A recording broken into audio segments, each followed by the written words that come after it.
Raw is Raw. That's it. That's it. Raw used to be war. Raw used to be cool to talk about. Now you can't talk about Raw except talking about what happened 20 years ago. All the fucking time. Because, Raw sucks now. All it takes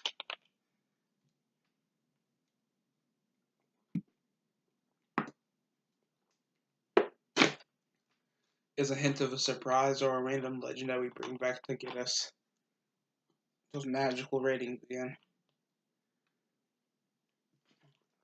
So, you open the show thanks Brock Lesnar's back. Brock Lesnar opens and closes the show like always. So Brock came around with the Money in the Bank briefcase like a boombox, while Paul Heyman is always trying to shoot with the crowd of his crummy ass promos that haven't been good since like 2015, and talks about it's all conspiracy, and the fans think Brock Lesnar has a power among McMahon. Shockingly, Lesnar doesn't. He just has good business ideas, and Faggot is now retired from MMA.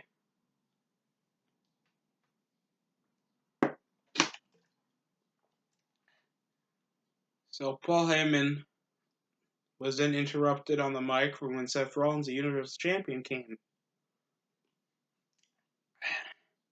Then Paul Heyman referenced his real girlfriend, Becky Lynch, that made event WWE WrestleMania while he was stuck in the opener of the full show.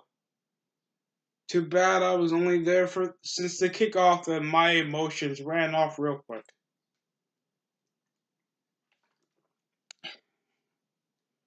I think I'm drinking backwash now. Yeah, okay. Next up, Kofi Kingston came when Paul Heyman says not only Seth Rollins is a target, but the WWE Champion Kofi Kingston was a target. He can cash in any one of those guys at any time he wants until Seth Rollins starts instigating and trying to cause Brock Lesnar to face him for the Universal Championship and cashing in immediately, even though he can manhandle both of you assholes thanks you are the midget world champions. Brock Lesnar isn't any sign of disbelief or at least a bit of fear after being pinned since fucking November of 2016. He hasn't been pinned since November of 2016. And he's been pinned back at Mania.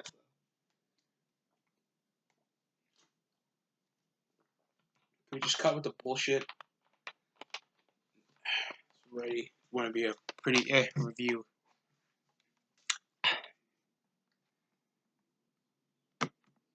Next up, it was a decent segment. Next up was just the Lucha House Party yet again facing off against Lars Sullivan. It pretty was another waste of time on the show. I think the Lucha House Party have done nothing to be charismatic. They're not even over. And because I know Lars is just going to go to SmackDown and just feud with R-Truth and Matt Hardy that have a reason to beat up Lars Sullivan. These guys don't. They're just midgets. That just shockingly couldn't. Kalisto just accidentally busted open fucking Lars Sullivan. Back up Money in the Bank. So now they're feuding. So what's going to happen on SmackDown? The inconsistency is everywhere. I don't think it was even a pinfall matchup. Lucha House Party just came and literally jumped Lars Sullivan. That was literally it. This was the worst segment of the show. Next up was a pretty impressive matchup with Cesaro and Ricochet, with Cesaro utilizing the back injury suffered off Drew McIntyre tossing Ricochet on the ladder, cased up when he was bridged from the commentary table to the apron. So that was good. And he further damaged the ribs with a tilt-a-whirl backbreaker. And then won it with a neutralizer. It was a pretty athletic match. Obviously, any lightweight Cesaro's against, he'll make him into a freaking body bag, but he'll make it a beautiful ass match. Thanks, Cesaro, for literally just being a reason for high flyers to wrestle. I mean, Cesaro can have fucking Haas matches, but when you see Cesaro, it's mainly against lightweights or guys he can lift. Not saying that he can't lift everybody in the WWE. It's scary. I don't know if they're gonna make an independent character now, because his entrance is now with green lights and just the name Cesaro. And Sheamus is out, so I don't know what the hell's gonna happen now. Next up, Shane McMahon came taunting Shane McMahon. Roman Reigns calling him a coward and shit.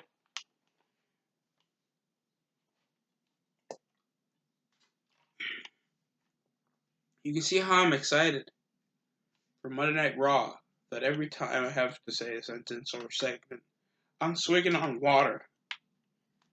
Swigging on water. So, bloody blah. Taunting Roman Reigns. Taunting Roman Reigns. Bloody blah. Shane McMahon with challenging McIntyre on SmackDown. So they obviously don't care about the brand split. Thanks. Roman Reigns is on SmackDown. Drew McIntyre's on Raw. What's gonna happen in the wildcard effect? What the fuck is wrong with you? This is just like Raw Super Show. It's either you done with the brand split, or you just don't care. Seriously, why do you have the 3-hour mark? And who fucking cares? Oh my god. If you wanted to, why could just challenge him on SmackDown on the pay-per-view or something? Have a handicap match against Roman Reigns. Because I'm sick and tired of these feuds Shane McMahon is in. Because the other time he faced off against The Miz, that was a pretty sneaky finish. And now he thinks of just furthering on a storyline with a guy that's on SmackDown? Really? We obviously care about our fucking talent. We do. We really fucking do.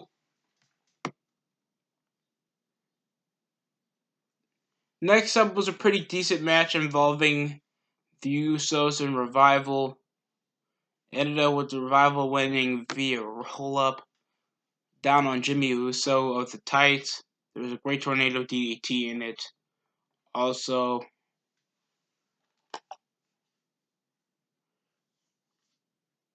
some good synchronization thanks that the Revival are good wrestlers. Just they're never good at storylines. What happened to the Uso Penitentiary, bro? What happened to the Usos acting like niggas? Now they're acting like Viners. No nigga acts like a Viner. You don't want a nigga acting like a Viner. You want a nigga actually beating the shit out of guys. If you wanted to just jump the Revival and prove your spot in the main roster, I would vouch for that. That would be like we're trying to earn our stripes here on Monday Night Raw. This is the big show. This is prime time. Why don't you do that instead of pranking the Revival up, showing fans one of the Revival's backs and then sabotaging their crotches? Live television, everybody. Next up was involving the 6-women match involving Alexa Bliss, Nikki Cross, and Becky Lynch versus the Iconics and Lacey Evans. That Alexa Bliss barely took part at because she's supposed to be still a shit heel. And okay, she's a decent heel, but it's like she looks like a freaking teenager. With Nikki Cross is just there as an oblivious idiot, and then Lacey Evans just left the Iconics for them to get jobbed out again and prove that they're the most worthless tag team ever, because they used to be so cool, actually be good at jumping opponents, be incredibly vicious back on NXT. Then you have them win the tag team belts at WrestleMania and do absolutely nothing with them. Why do they exist? There's not even any tag teams who go around in WWE unless you're like Mandy Rose. And wow, that dyke. So that's her entire character. She's a kickboxing dyke. What else do you want from me? So this entire segment was just to show how crazy Nikki Cross was. There was too much shouting going on in the damn match because I forgot these are screaming women. It's all the Iconics are notable for. They don't even have that much notable promos, and they're called the Iconics.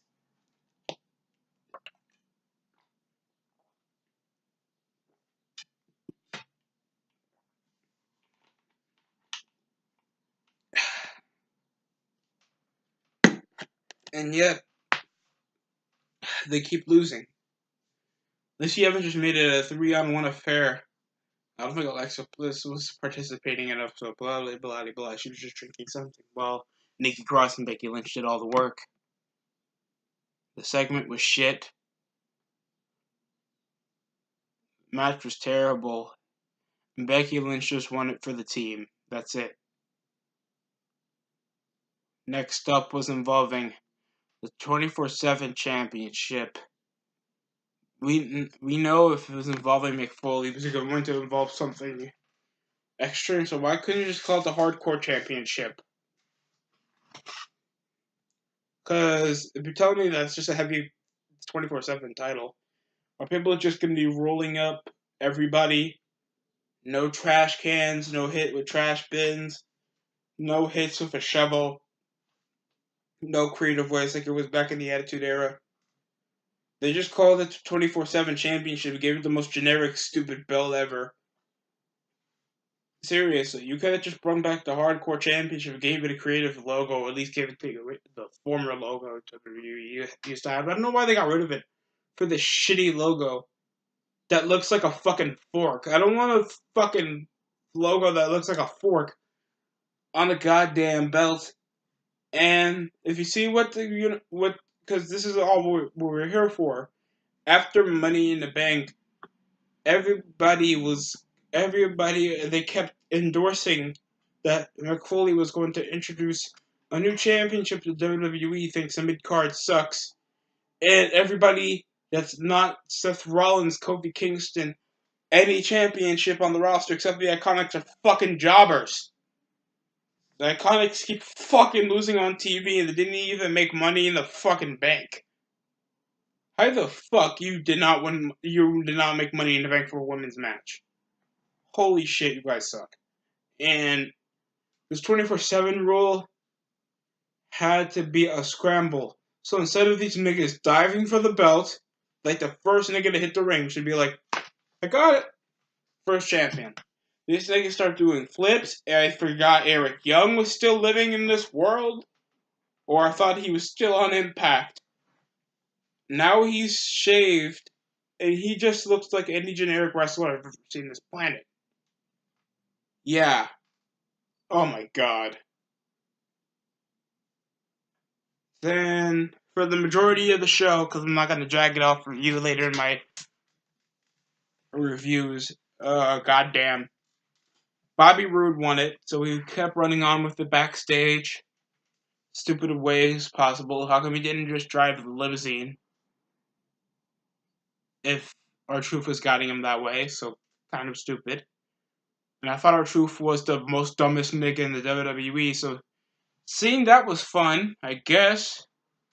Pretty ingenious. The ref was just looking at, hey guy, and then R-Truth came out of nowhere. So I guess that was alright. R-Truth is now your new 24/7 champion. That's the second title change. Next up was Miz vs. McIntyre. It was a pretty good match.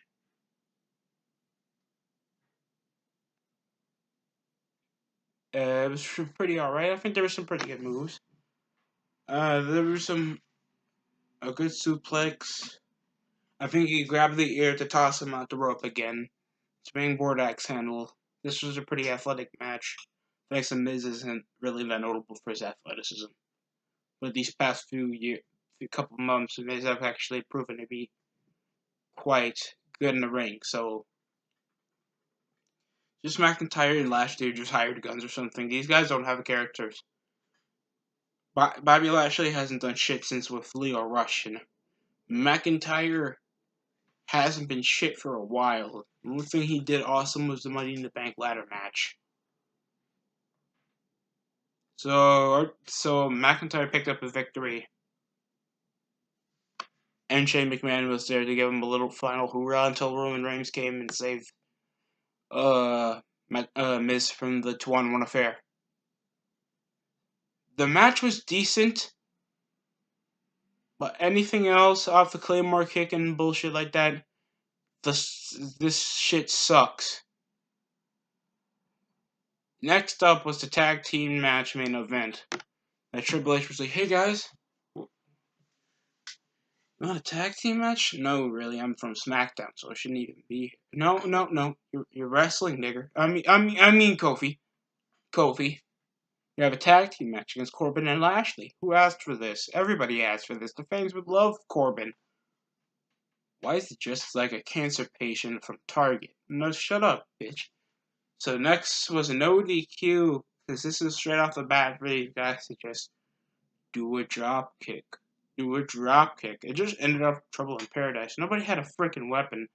I've never seen a match ended by a weapon. Remember a shillelagh? Remember when an actual chair to the head can actually cost you can get you a victory because it was underhanded and heelish? Then Lashley just speared Kofi, and Rollins was to the rescue. Then Lesnar came and beat the shit out of Kofi. Just came and taunted Kofi and Rollins. That was his segment. So Raw got a 4 out of 10. This was a really shitty Raw. I don't think it's more exciting that we have a Saudi show in just 2 weeks after having a big, dangerous pay-per-view as fucking Money in the Bank. I hate Saudi Arabia. I hate WWE. I hate the design of the 24/7 championship. I think it's good that it's going to give some jobbers actually some screen time, but why in the fuck didn't you have the Cruiserweight Championship back on Raw, if it's that possible? It's kind of a sideshow for workhorses, so why in the fuck don't you just have the Cruiserweight Championship back on Raw for Cruiserweights to actually show their stuff on the main platform where you're supposed to show new stars? I'm really fucking confused. You already have 200 wrestlers in your roster and not shit to do with them, WWE. And they already made it successful with not just SmackDown and Raw, for NXT, NXT UK, and 205 Live. That's so many niggas that barely don't have enough character. And yet they're gonna hold a belt that looks like not even a child would buy. Because of course the kids would buy the United States Championship. Maybe the Tag Team Championship, the Intercontinental Championship, the WWE Championship, maybe the Universal Championship. They're not gonna buy. Maybe the Cruiserweight title because it looks pretty cool. They're not gonna buy, or the NXT Championship. They're not gonna buy the 24/7 title because that looks like a flaming pile of green sobby shit. That even McFoley be like, "Hey, maybe I won this from an indie show 10 years back." TNA made that fucking belt. That's how bad it is. I know it's called Impact now, and Impact's doing pretty nice. I think some of the wrestlers are pretty talented. And I got to see the Redemption show. I think it's Rebellion. It was really good. It was a really good pay-per-view. If I were you, I'd advise you to watch it. So this was my Raw review. It was half-assed, but I have my shit out. I wish I would have been high in the detail, but I'm low on energy. Wait until my SmackDown review, or else I'm going to really fucking lose it. Plus, I'll sum up more of Raw on my SmackDown review. So thank you for watching, guys. I am truly, eternally grateful. I don't have my hands behind my back, you fucking faggot.